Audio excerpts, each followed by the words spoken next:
Salam Bapak Ibu dan Saudara terkasih di dalam nama Tuhan Yesus, dimanapun Anda berada dan dimanapun Anda bisa mendengar rekaman ini. Kita bertemu dalam program Saat Teduh Pagi Hari untuk edisi hari ini. Sebagai dasar kebenaran firman Tuhan, saya akan bacakan dari Kisah Para Rasul 16 ayat yang ke-7. Firman Tuhan berkata, "Dan setibanya di Misia, mereka mencoba masuk ke daerah Bitinia, tetapi Roh Yesus tidak mengizinkan mereka." Sahabat Kristus, suatu kali Rasul Paulus dan Silas melakukan perjalanan untuk menyampaikan Injil Kristus. Mereka berjalan dari kota ke kota, dari benua ke benua. Dalam suatu kesempatan mereka akan masuk ke kota yang disebut Bitinia. Tetapi Roh Yesus atau yang sebenarnya adalah Roh Kudus tidak mengizinkan mereka.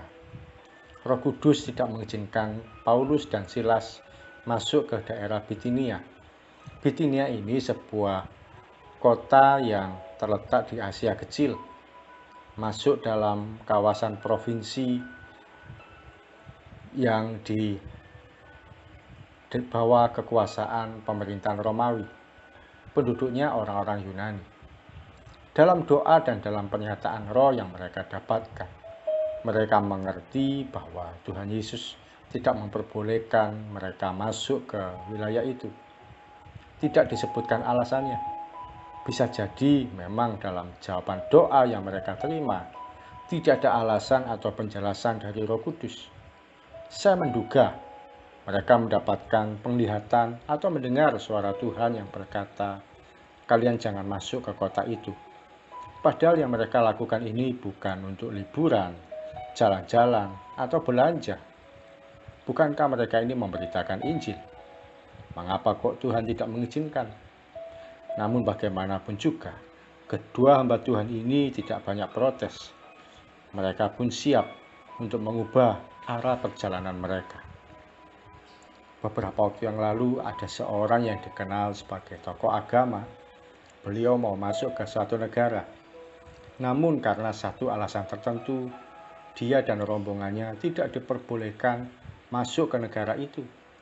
Beritanya pun menyebar kemana-mana. Mereka mengajukan protes karena merasa diperlakukan sebagai korban dan menanyakan alasannya. Ketika pemerintah setempat atau pemerintah negara yang akan dimasuki itu sudah menyampaikan alasannya pun, mereka tambah marah karena tidak terima dengan alasan yang disampaikan.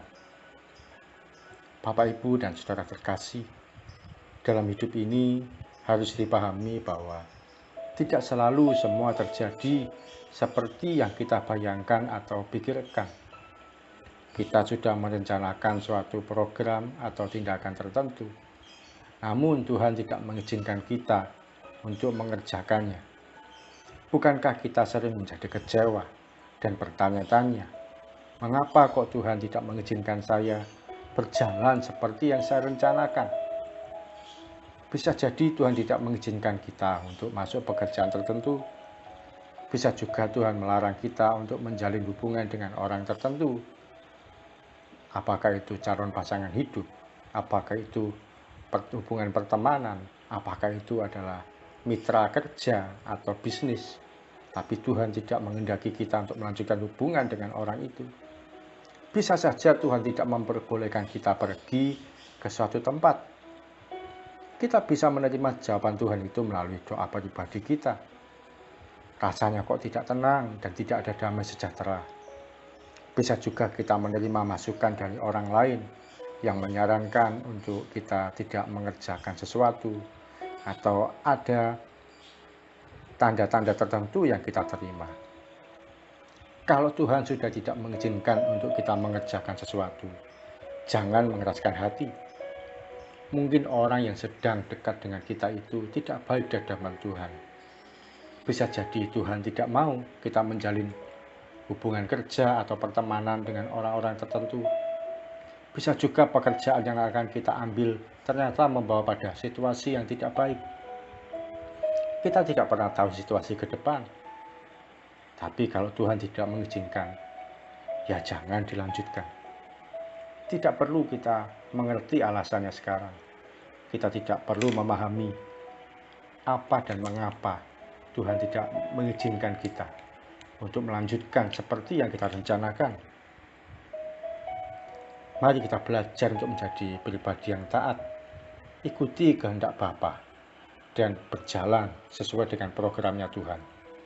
Ketika kita belajar menyerahkan ego kita pada kehendak Tuhan, maka tuntunan yang terbaik akan diberikan bagi kita. Tapi kalau kita melanggar, tentu ada risiko terburuk yang kita akan hadapi. Mari kita pilih untuk ikuti programnya Tuhan, rencananya Tuhan, rancangannya Tuhan, dan kehendak Tuhan bagi kita. Meskipun kita belum mengerti sekarang apa alasannya, mengapa kita tidak diizinkan, atau mengapa kok Tuhan menghambat jalan saya atau jalan kita untuk melakukan hal tertentu. Mari kita datang pada Tuhan. Tuhan Yesus, terima kasih untuk sharing firman pada pagi hari ini. Kami mau belajar untuk taat pada kehendak-Mu ya Tuhan. Kami belajar untuk ikuti apa yang Kau rencanakan. Kalau Tuhan tidak mengizinkan kami untuk melakukan suatu hal, atau melanjutkan suatu hubungan, atau untuk meneruskan satu pekerjaan, biarlah kami boleh menjadi taat, tanpa perlu kami pahami atau mengerti alasannya saat ini. Kalau memang hal itu belum kami mengerti dan pahami, biarlah kami boleh taat pada rencana-Mu saja ya Tuhan, pada kehendak-Mu saja. Ampuni kalau selama ini kami mengeraskan hati, kami selama ini protes, kecewa dan marah. Tapi hari ini kami mau belajar tunduk pada rencana Tuhan. Terima kasih Tuhan Yesus, terima kasih. Kau baik, Kau begitu mengasihi kami, Kau begitu menyayangi kami. Bahkan sekalipun satu kondisi Engkau tidak mengizinkan kami untuk melakukan seperti yang kami pikirkan dan rencanakan, itu adalah tanda bahwa Engkau mengasihi dan menyayangi kami. Terima kasih Tuhan. Terima kasih, kami mau berpegang teguh pada tuntunan-Mu, pada rencana-Mu yang terbaik.